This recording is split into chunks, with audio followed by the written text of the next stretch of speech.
ఈ ఘట్టమే ఈ కథంతటికీ ప్రాణమని చెప్పాలి. ఆమె భయపడలేదు, కోపపడలేదు, అతిథులను ఏమాత్రం దూషించలేదు. ఆమెలో ఉన్న పవిత్రత, అచంచలమైన మాతృకరుణ ఆమె దృక్కోణాన్ని పూర్తిగా మార్చేశాయి. ఆ దృక్కోణం ఎలా మారిందంటారు? ఆమె తన చేతిలో ఉన్న కమండలంలోని తీర్థాన్ని వారిపై చల్లుతూ తన మనసులోని అనంతమైన మాతృత్వాన్ని మేల్కొల్పింది. నా హృదయంలో ఎలాంటి కల్మషం లేకపోవడం నిజమైతే, నా పాతివ్రత్యం నిజమైతే, ఎదురుగా ఉన్న ఈ అతిథులు నా పసిపిల్లలుగా మారిపోవాలి అని మనస్ఫూర్తిగా భావించింది. ఓహో! ఆమె దృష్టిలో వారు షరతులు విధించే పురుషులు కారు, కేవలం ఆకలితో అలమటిస్తున్న పసికందులు. ఆ నిశ్చలమైన మాతృత్వ భావన ఎంత బలమైనది అంటే, సాక్షాత్తూ ఆ దివ్యశక్తులు, ఆ సృష్టికర్తలు సైతం ఆమె స్వచ్ఛత ముందు నిలబడలేక నిజంగానే చిన్న చిన్న పసిపిల్లలుగా మారిపోయారు. అద్భుతం! అప్పుడు ఆమె ఒక తల్లిగా తన బిడ్డలకు ఎలాగైతే ఆహారం అందిస్తుందో అలా అత్యంత సహజంగా, ఏ సంకోచం లేకుండా వారికి పాలిచ్చి వారి ఆకలి తీరుస్తుంది. ఇదొక అద్భుతమైన ఘట్టం. ఈ దృశ్యాన్ని ఊహించుకుంటుంటే నాకైతే ఒకటనిపిస్తోంది. ఒక పెద్ద మంటలో ఆర్పడానికి మనం సాధారణంగా నీళ్లు పోస్తాం కదా, కాని ఇక్కడ ఆమె ఆ అగ్నిని నీటితో ఆర్పలేదు. ఆ అగ్నినే తన చల్లదనంతో, పవిత్రతతో సున్నితమైన పూలగా మార్చేసింది. ఖచ్చితంగా అదే నేను చెప్పాలంటున్నది. నిజమైన పవిత్రత ముందు ఎదురుగా ఎంతటి గర్వమున్నా సరే, ఎంతటి దివ్యశక్తి అయినా సరే అదొక పసిపిల్లాడిలా నిరపరాధంగా మారిపోవలసిందే అని దీన్ని బట్టి అర్థమవుతోంది. పరీక్షలు అనగానే మనం చూపే భయానికి, ఆందోళనకు ఇదొక గొప్ప సమాధానం కదా. 100కి 100 పాళ్లు నిజం. సృష్టిని శాసించే ఆ త్రిమూర్తులు ఒక తల్లి ప్రేమ ముందు ఎంత నిస్సహాయంగా, ఎంత ప్రశాంతంగా మారిపోయారో గమనిస్తే ఒళ్ళు పులకరిస్తుంది. ఈ అగ్నిని పూలగా మార్చడమనే ఆలోచన ఈ ఘట్టం యొక్క అంతరార్థాన్ని చాలా స్పష్టంగా వివరిస్తోంది. తన తపస్సుతో, మాతృకరుణతో అనసూయామాత ఆ దివ్య పరీక్షను అత్యంత గౌరవంగా అధిగమించింది. అప్పటివరకు ఆశ్రమంలో ఉన్న గంభీరమైన వాతావరణమంతా ఒక్కసారిగా వాత్సల్యంతో నిండిపోయింది. అవును. అక్కడ ఏమాత్రం భయం లేదు. ఉన్నదల్లా కేవలం పవిత్రమైన నవ్వు మరియు తల్లి ఒడిలో ప్రశాంతంగా విశ్రాంతి తీసుకుంటున్న ఆ దివ్య శిశువుల మౌన మహిమ మాత్రమే. ఆ శిశువుల చిరునవ్వుల నుంచే కదా లోకానికి ఒక మహత్తరమైన వరం లభించింది. ఆ వరమే మన కథకు, ఈ గురుపరంపరకు మూలమైన దత్తస్వరూపం. అవునవును. ఆ తర్వాత అత్రి మహర్షి తిరిగి రావడం, ఆ దివ్యశక్తులు అంటే బ్రహ్మ, విష్ణు, మహేశ్వరులు తమ నిజరూపాలను వెల్లడించి ఆ దంపతులకు ఒక గొప్ప వరాన్ని ప్రసాదించడం జరుగుతుంది కదా.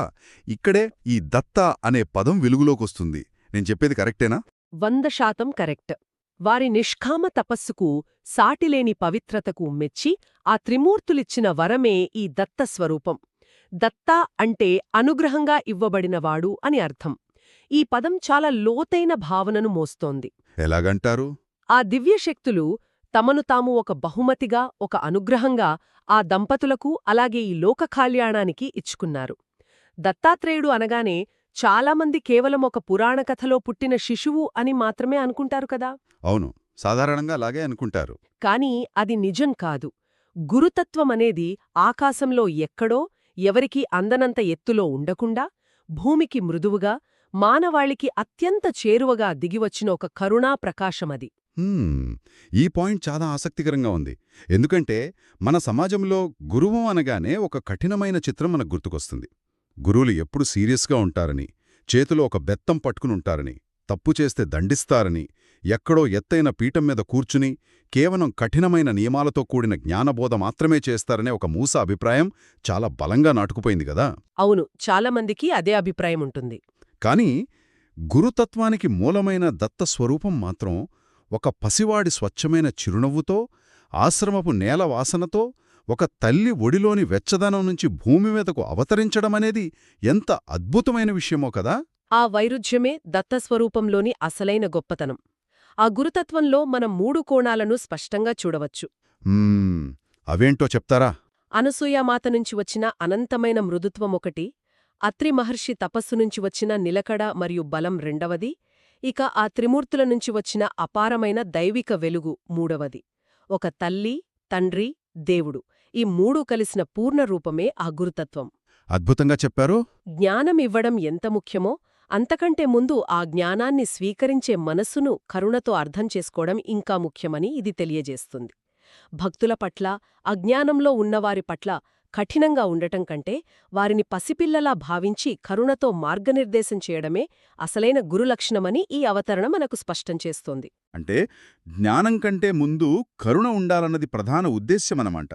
దత్తాత్రేయ స్వరూపం భక్తులకు ఎందుకు అంత దగ్గరగా, అంత ఆత్మీయంగా అనిపిస్తోందో ఇప్పుడు చాలా స్పష్టంగా అర్థమవుతోంది నాకు. ఆయన కథలో ఆ రాజసింహాసనపు దూరం లేదు, భక్తులకు గురువుకు మధ్య అడ్డుగోడలసలే లేవు. అవును, ఆ దగ్గరితనమే దత్తతత్వం. ఇవన్నీ విన్న తర్వాత నామధారకుడి మనసు ఎందుకు అంత ప్రశాంతంగా మారిపోయిందో మనకు అవగతమవుతోంది. అతను ముందుగా తన బాధకు మాత్రమే సమాధానం వెతుకుంటూ వచ్చాడు, కాని ఇప్పుడు అతను సమాధానం వెనుకున్న కరుణ యొక్క మూలస్థానాన్ని అర్థం చేసుకున్నాడు కదా. నామధారకుడి పరిణామం శ్రోతలు గమనించాల్సిన ఒక ముఖ్యమైన విషయమిక్కడ. ఇప్పుడతనిలో ప్రశ్నలున్నాయి, కాని ఆ ప్రశ్నల్లో ఏమాత్రం భయం లేదు. వినడానికి, తెలుసుకోవడానికి పూర్తిగా సిద్ధమైన ఒక సజీవమైన హృదయముంది. నిజమే. అసలైన పాఠాలు సిద్ధముని చెప్పిన పదాల్లో కాదు, ఆ పదాలు సృష్టించిన దృశ్యాల్లో ఉన్నాయి. పవిత్రత అంటే కఠినత్వం కాదు, అనసూయమాతలాంటి అంతరంగ స్వచ్ఛత. తపస్సు అంటే ప్రపంచాన్ని వదిలి పారిపోవడం కాదు, అత్రి మహర్షిల్లా ప్రపంచానికి మేలు జరగాలని నిలకడగా కోరుకోవడం. కరెక్టే. అన్నింటికంటే ముఖ్యంగా దారి చూపించే గురువు కేవలం జ్ఞాన భాండాకారం మాత్రమే కాదు, అనంతమైన మాతృవాత్సల్యంతో నిండిన కరుణామూర్తి అని మనం అర్థం చేసుకోవాలి. ఈ పాఠాలు వింటున్న ప్రతి శ్రోతకు ఒక గొప్ప భరోసానిస్తున్నాయి అని నేను ఖచ్చితంగా చెప్పగలను. దారికోసం వెతికే ప్రతి మనస్కు ఈ కరుణే అసలైన పునాది కదా. కాలాలు మారినా, యుగాలు గడిచినా, భౌగోళిక ప్రాంతాలు మారిపోయినా, భక్తుడు హృదయంలోని బాధ, ఒక సరైన మార్గదర్శకత్వం కావాలనే ఆకాంక్ష మాత్రం ఎప్పటికీ మారవు. అవి శాశ్వతం. అలాంటప్పుడు ఆ బాధను తీర్చే గురుకృప కూడా ఎక్కడికి వెళ్ళిపోదు. దత్తస్వరూపం అనే ఒక మహాదీపం వెలిగింది. ఆ మొదటి దీపం నుంచి ఎన్నో వందల దీపాలు వెలుగుతూనే ఉన్నాయి. ఆ ప్రవాహం ఎప్పటికీ ఆగిపోలేదు కదా. ఖచ్చితంగా ఆగిపోలేదు. అది నిరంతరం ప్రవహిస్తూనే ఉంటుంది. సిద్ధముని కూడా నామధారకుడికి ఇదే విషయాన్ని స్పష్టం చేశారు. ఇప్పుడు నీవు దత్తస్వరూపం ఎక్కడినుంచి ప్రవహించిందో విన్నావు. ఆ పునాది ఎలాంటిదో నీకర్థమైంది. అయితే ఈ కరుణా ప్రవాహం భక్తుల జీవితాల్లో ఎలా ప్రవేశించింది, ఒక అవతారంగా ఎలా రూపుదిద్దుకుని సామాన్యుల జీవితాల్లో ఏ విధంగా అనుభవించబడిందన్నది విను అని సిద్ధముని చెప్పారు. ఓహో, అంటే కథ ఇంకా ఉందన్నమాట. అవును, అంటే గురుకృప ఎలా ఆవిర్భవించిందో చూసిన మనం ఇప్పుడు ఆ కరుణ భక్తుల దైనందిన జీవితాల్లోకి ఎలా ప్రవేశించి అద్భుతాలు సృష్టించిందో తెలుసుకోబోతున్నాం. అంటే సిద్ధముని ఇప్పుడు శ్రీపాద శ్రీవల్లభుల కథాప్రవాహానికి ద్వారం తెరవబోతున్నారన్నమాట. ఆ క్షణం కోసం నామధారకుడితో పాటు మనం కూడా ఎంతో ఆసక్తినే ఎదురుచూస్తున్నాం. అత్రి మహర్షి తపస్సు, అనసూయామాత పవిత్రతలో నుంచి ఉద్భవించిన ఆ దత్తస్వరూపమనే ప్రవాహం ఎక్కడుంచి మొదలైందో మనం చాలా లోతుగా ఆస్వాదించాం. అవును. అయితే ఈ క్షణంలో మనం మన చుట్టూ ఉన్న ప్రపంచాన్ని కూడా ఒకసారి గమనించుకోవాలి. సిద్ధముని చెప్పినట్లు ఆ గురుకృప కాలంతో పాటు ఆగిపోలేదు కదా. మన జీవితాల్లో కూడా మనం ఎప్పుడూ అడగకుండానే, అస్సలు ఊహించని రూపంలో మనకు సహాయం అందుతూ ఉంటుంది. అది ఒక మిత్రుడు సలహా కావచ్చు, దారినపోయే పరిచయం లేని వ్యక్తి చిన్న సాయం కావచ్చు, లేదా మనం తీవ్రమైన గందరగోళంలో ఉన్నప్పుడు ఎక్కడి నుంచో వచ్చిన ఒక ఊరట కావచ్చు. నిజమే, అవన్నీ గురుకృపే కదా.